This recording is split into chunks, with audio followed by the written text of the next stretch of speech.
এই নিমকিটা খেতে আমাদের বাড়ি প্রত্যেকেই ভালোবাসে আর অপেক্ষা করে থাকে পয়লা বৈশাখে খাবারের জন্য। সত্যি কথা বলতে হালখাতায় এরকম পয়লা বৈশাখের নিমকি দাওয়াই হতে থাকতো। তখনকারের সময় এত ভালো লাগতো, আর এখন বলতে গেলে এরকম নিমকি দেখাই যায় না এবং এরকম খাবার দেয়ও না। একটা গামলার মধ্যে এখানে আমি ময়দার মধ্যে বেশ কিছুটা ময়দা আর কালো জিরে, জোয়ান, সাদা তেল, স্বাদ মতো লবণ দিয়ে ভালো করে একটা ময়াম দেওয়ার পরে জল দিয়ে ভালো করে ডো রেডি করে নিলাম। এটা অপর দিকে আমি ঢাকা দিয়ে রাখছি। একটা বাটির মধ্যে ময়দা, ঘি ভালো করে মিশিয়ে নিচ্ছি।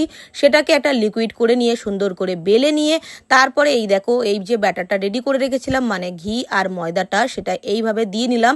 ছোট ছোট করে কেটে নিয়েছি, ওটাকে ভালো করে রোল করে নিয়ে দেখতেই পেয়েছো ভিডিওর মধ্যে আমি কেমন কি করেছি। তো এইভাবে আবারও আমি ভালো করে ওই যে ঘি আর ময়দার মিশ্রণটা দিয়ে দেওয়ার পরে নিমকিগুলো তিকোন করে করে নিয়েছি। এবারে কাটা চামচ দিয়ে সুন্দর করে একটা দাগ দিয়ে নিয়েছি যাতে লুচির মতন না ফুলে যায়, তাহলে খাস্তা থাকবে না। এবারে আমি এখানে উনুনটা ধরিয়ে নিচ্ছি।